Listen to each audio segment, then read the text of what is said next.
and we'll get started. All right, good afternoon, everybody. We're so glad that you are here for our first Tasty Tidbits for this year. We have Courtney Collins and Lynette Wright here from Texas Workforce to talk about some transition stuff. But before we get started, I wanted to show you a great website that you can go to if you need some help with special ed information. It's called SpedTex, and I'm going to share my screen so you can see how to get to it and what it all has. So when you first get into Google, right here, all you have to do is come here and type in SpedTex. So it's SPEDTEX, and it's going to be the first search that you get to, and it brings you to SpedTex Home. Okay, and this is for everybody, for families, for educators. If you'll click right here on for families, it explains a little bit about what SpedTex is. It's all about parent support and involvement. And right here underneath that, you can create your own account. So when you click on here, you just come in here and you start right here where it says I'm new and need to create a SpedTex account. Click on there. And then you will fill all of these things in right here. And then it also, here is topics of interest. If there's something that you really want to know more about, you can click on those and then you will be sent stuff. And then you click right down here, it says create account. Then as you go down, as you go down, learn about the special education process. So anything that you want to know about that is right here. So there's families new to special ed process, disabilities, frequently asked questions, notice of procedural safeguards, and parent guide to the ARD process, and then some helpful links. And then if you go all the way down to right here, there's a resource locator. So you can click on search. And then anything that you want to know about, you can click right here on topics, and here's all different topics about special ed. Since today we're talking about transition, I wanted to show you what they have. So when I click here, here's all the different things they have in transition. Some of it's in English, some of it's in Spanish. So there's all these articles, guide, and it tells you what it is: guides, brochures, fact sheets, videos. So I go down right here. Here's Texas Transition and Employment Guide. I can click on here. And this gives me a video about transition that I can watch. And then here is the guide. And it's in different languages. And then I can click right here and it'll take me to this. Maybe, there we go. So it's a guide for life after high school, and it has lots of information. It has a table of contents, and here are all the different things that it talks about.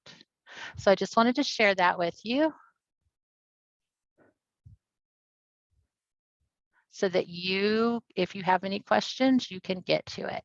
All right, so now I am going to stop sharing. And I'm going to turn it over to Courtney so she can tell us all about what happens after high school. Courtney, we're glad you're here. Awesome. Thank y'all for inviting us. I have my partner in crime with me, Lynette, and she's going to chime in when she needs to. And so I'm going to share my screen and we'll get started. All right, guys. So this is just navigating transition for students with disabilities. And we know that there's a few barriers that students with disabilities may have that other students might not. And so how do we get them to where they want to be and what to be successful in their careers? So just a little bit about me. I'm Courtney Collins. I'm a mom of 3. I have a daughter who's a freshman at Hardin-Simmons, Blaine, who's a senior at EULA, and then a 2nd grader. My husband is Chad, and we own our own construction company. And so that between the kids and Chad, that keeps us pretty busy. My career journey, I think it's important to know, we tell kids all the time, it may not be the perfect picture, and you never know what doors will be opened for you. So that's kind of how my career journey has evolved.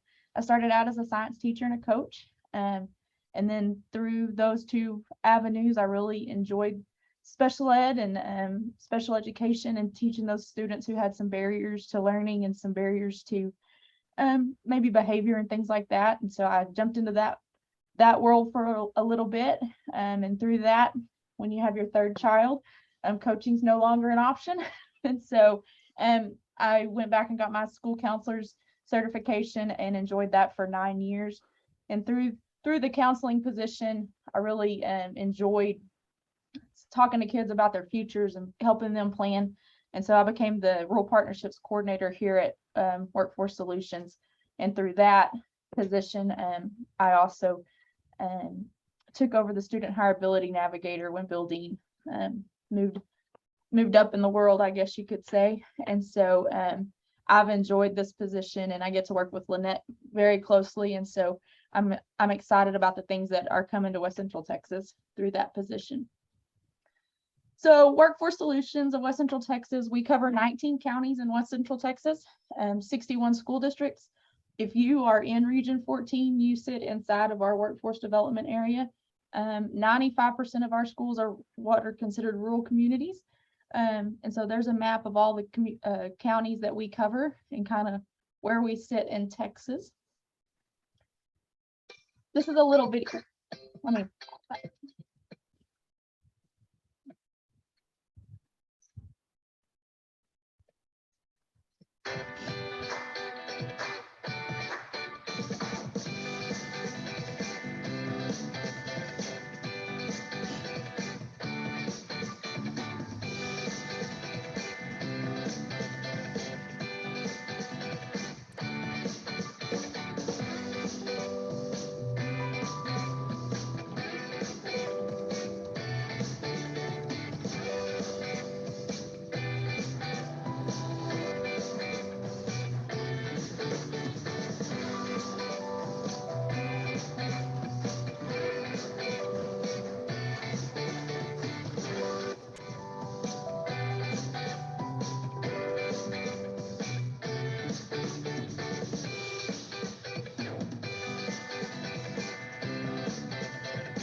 So when you think about Workforce Solutions, you also often think about the people and our contractor staff who they connect people with jobs, but Workforce Solutions is a whole lot more than that.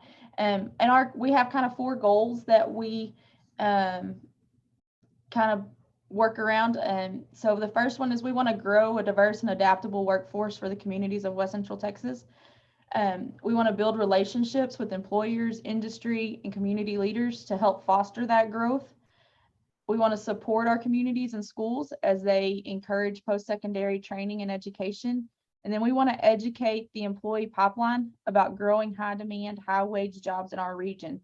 So to do that, we, like you saw in the video, we support childcare initiatives because we know that's a barrier for some people to employment. If they don't have anywhere to take their kids, then they don't want to leave them just anywhere. And so we support childcare. We're in our schools and with career planning, and then we talk to our kids a lot about high demand and high wage jobs in our region so that we can grow our communities and build that pipeline of workers so that they can stay here in our communities and still be successful. So Mr. Howard, he was the superintendent at Sweetwater. A couple years ago, we were having a conversation and he made this statement. I think it's very true. All students are preparing for a career. Each path will be different, and some students will choose on-the-job training, some a 2-year technical school or training program, others a 4-year university, and some a graduate level degree. but we are preparing them all for a career. And I think that's especially true for our students who have some barriers to employment. And sometimes we look at them and think that maybe that path is going to be a little different and maybe a little slower. But I think sometimes we have to be creative, but everyone can reach the career goal that they are interested in. So when we look at careers and what does that look like in schools, and especially when we're talking about our elementary kids, we want to really be doing some awareness pieces, and that may look like, playing dress up as a police officer and maybe going to the fire station on a field trip or something like that. As we get older, as we move into the upper elementary, we want to really start exploring those careers. What are some things that mom and dad do at work? What are some things that when we're at a grocery store, how many jobs are at a grocery store? Some things like that. So just beginning those career exploration conversations and learning, what does that look like? What is work? As we move into middle school and 9th and 10th grade, we really want to start doing some career preparation and looking at what are some experiences, what are some things that they can do, what are some volunteer opportunities that students can do to learn about their career path. And then as they become juniors and seniors, we really want to get them out in the community. We want to get them doing some on-the-job training and some work experiences so that they can see those careers in real life. Some things we know about people with barriers to employment. We have 1.6 million working age, so 18 to 64 years old Texans who have one or more disabilities. 85,000 Texans with disabilities between 18 and 64 are actively seeking employment, and 440,000 of those have a bachelor's degree or higher. So they're very qualified. They we'll see in a minute, they're eager to work, they're looking for work, and there's a lot of them. And so when we talk to employers, what they say is that 33% of them tell us that those people with disabilities, they stay in their job longer. They're rated by their superiors as being equal or more productive than coworkers, and they have a great job performance. We also know that those accommodations needed to, support those people and students in jobs, a lot of them cost nothing. And if they do cost something, it's very minimal, less than $500. So, so hiring students and people with disabilities is very beneficial to our employers. So what are some common barriers for students as they transition? So these are just common, not everyone's going to have these, but some individuals with disabilities don't have access to reliable transportation, or maybe they don't have their driver's license, and so they're using public transportation and things like that. Sometimes the parents' fear of them being exposed to abuse or bullying can keep them from maintaining or getting employment. Individuals with disabilities, they don't have the required soft or social skills to maintain a job. A lot of these guys are in rural communities, especially in our area, and have limited resources and opportunities. Individuals with disabilities don't have the required soft skills, social skills to maintain a job. Oh, I think I did that one twice, sorry.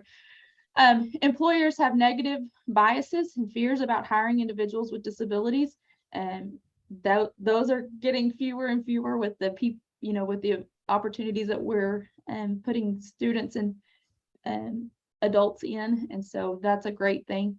Individuals with disabilities, parents, and service providers are not aware of the resources available, and we see that a lot, and they just don't know what's out there and available to them. Parents fear that their son or daughter will lose their benefits if they work, and we have some resources available for that to help you navigate that as well. And individuals with disabilities are given limited opportunities and expectations. And I think you might see that some. I think it's getting less and less. And so we're moving in the right direction to eliminate these barriers. So knowing what we know that students and individuals with disabilities are great workers. We know that they're very capable, but we also know that they have some barriers to overcome. And so the Texas Workforce Commission created my job, to support and coordinate and grow and improve workforce transition services offered to students with disabilities. So my whole job, my whole focus is to allow students with disabilities to create opportunities for them and to talk to employers about how awesome they are and what they can offer their company. And the other part of my job is to enhance, and raise awareness of resources and activities available to students with disabilities, and primarily focusing on our PREETs, our 5 pre-employment transition services. And we'll talk about those more in just a second.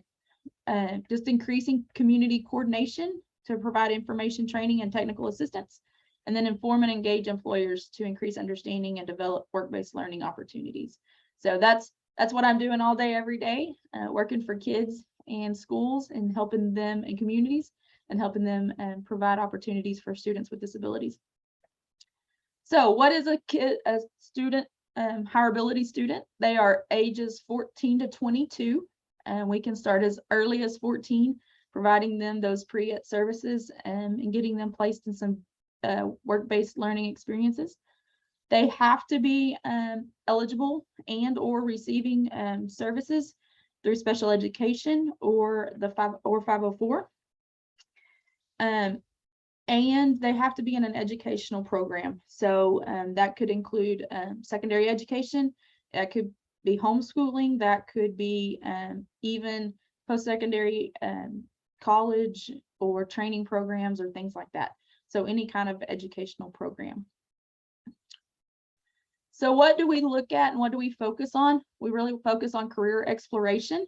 So what are some career paths that are out there? Maybe we don't know what's out there, and maybe they need to, to do some digging and discovering. We use labor market information to really guide us as far as we know these kids are probably more than likely going to stay in this area. So what are some jobs that are going to be growing and be productive and help them to have success in their futures? We do work-based learning. We explore what it takes to work in the real world. What is the language? What are the, how do you interact with people in those workplaces? And we give them those opportunities through apprenticeships and internships. Volunteer work is a huge one. And then maybe just going and job shadowing for a day. We talk about post-secondary training and what does that look like? Does the job you want to do, does that need some post-secondary training in college or just a training program or a 2-year school or whatever level that they might need? We talk about workplace readiness and just soft skills and communication and just being independent. A lot of our students have maybe been sheltered. I have a 17-year-old who's sheltered, and I can say that. Maybe they've been sheltered and they may not understand what it takes to live on our own and do some things like that. So just being socially aware and things like that. Self-advocacy training that is focused on just making decisions for yourself and just making sure that you can communicate what your needs are and wants are and how to ask for help or say, I don't really need that. I can do this on my own. Thank you very much. And so those are the areas we focus on and with our training with our kids. And then when we know that they're ready to go out into the workplace, we put them out there and let them get those experiences. So some opportunities for high ability students. There's some work experiences. They can do 12-week paid work experiences either in the summer or during the school year. And in the summer, we call that summer earn and learn, and they can earn some great skills during the summer while they're not at school. And then always volunteer opportunities are a great opportunity for kids to learn skills.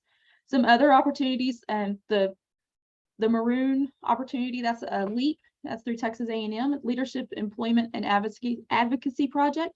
That's a camp that kids with disabilities can go to in the summer and just learn skills. They're on Texas A&M campus, learn how to be independent, and learn some of those skills that they know they need to leap into their next adventure. And then at the University of North Texas, they also have camps. One's called Live and Learn, which is a lot like LEAP. And then there's some STEM camps where they can go and explore some of those STEM careers and STEM degrees and see if that's something that they might be interested in. Some other opportunities that we offer in partnership with Region 14, charting the course. That's for 8th grade through 11th grade students. That's going to be January 12th at Region 14. And then What's Next senior event, that's going to be March 29th at Region 14 as well. So, and those are some opportunities that we offer in conjunction with Region 14 to help teach those pre-ed skills and help them explore those career opportunities that are available.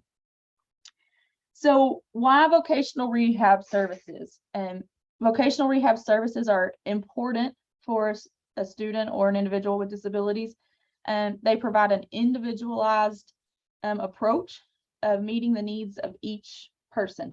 So it's very individualized. We look at each kid, each person's very specifically, and we make a plan for them and a plan of services and support to see what they have and what they need and what skills they have and what skills they need and what behaviors maybe we need to address to reach their employment goals. So whatever it is that they want to do. Some services, and there's 3 slides of these. So it's a long list of things that vocational rehabilitation or VR can provide for people. And so counseling and guidance, and they can do we do some assessments just to determine what your needs are. And if they are deaf or hard of hearing, we can provide interpreters, assistive technology, hearing aids, prosthetics, braces, all the things that they might need to function in a job. If they are blind or visually impaired, we can do some orientation and mobility trainings, speech, physical, and occupational therapies, even some psychological services if needed, personal assistance services, medical treatment, job coaches to support those guys that might just need a little extra training and help to get started, and then we let them fly. Assistive technology again, but using like Braille and things like that for our low vision kids. Work-based learning experiences. So for high school and college kids, we try to give them some opportunities to jump into the careers that they're wanting to do and see what that looks like for real. And then if something happens and they need to return to work or job retention, and we can help them. They're always ours. Once they're VR, they're always ours. So they can always come back and receive those services again. And then instruction on self-advocacy and how to advocate for themselves. So how do you get connected? There's a website, it's called Start My VR. You can use this little QR code down here. And I've given these flyers to Ms. McGuire so she can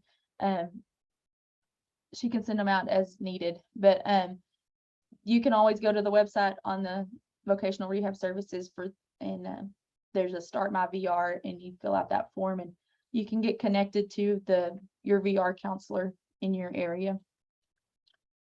And that's it, guys. Are there any questions? Do y'all have anything that y'all need to ask Lynette? Do you need to jump in and say anything? I don't think I need to add anything additional, but I can answer any questions. What age should we start contacting you? So I've told, when I contact schools and I'm talking to schools, I tell them when they're a freshman in high school, some 8th graders, and if there's a chance that they, may not finish in high school and they're worried about dropout or something like that, we can start with 8th graders if they're 14. But for sure your freshmen, and here's why I say that, because if we start when they're freshmen, their freshman and sophomore year, we can really get them into those pre-eds. We can start talking to them about what they want to do. We can start, doing some training and some things like that. And then as they're juniors and seniors, we can really get them out in the community. We can get them some experiences, on the job training and some things like that might benefit, be more of a benefit at that age as they're really trying to transition out of high school. So I would say 14, the earlier the better.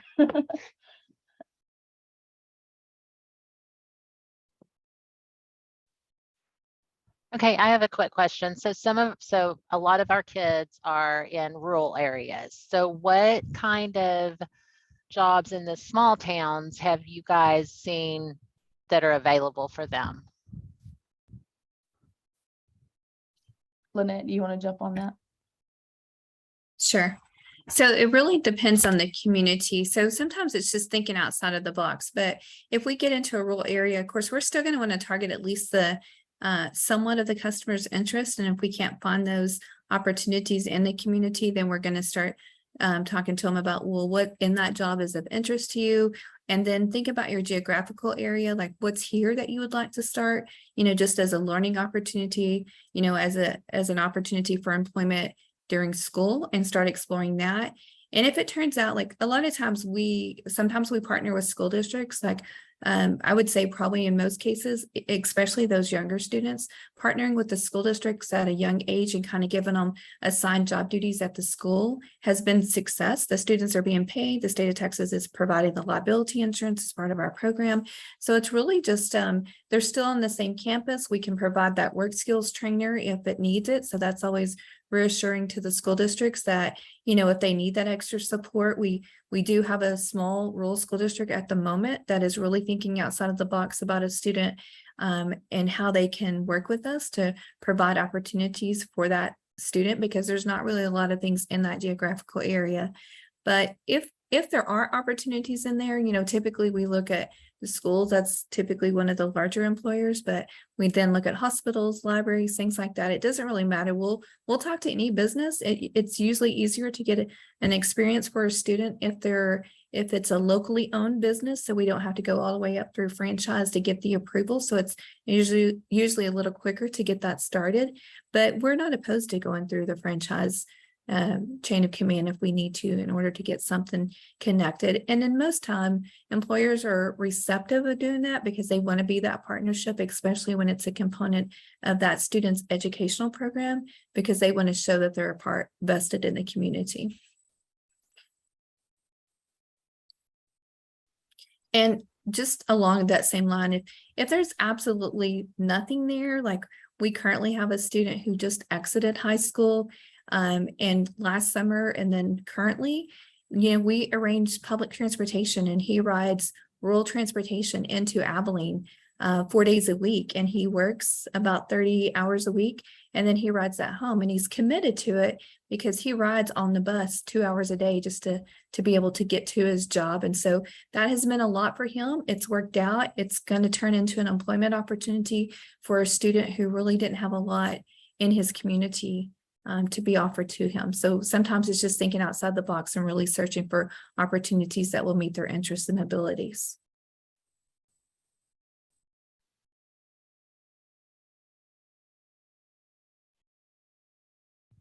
Okay, that's great information. Does anybody else have any questions for Courtney or Lynette?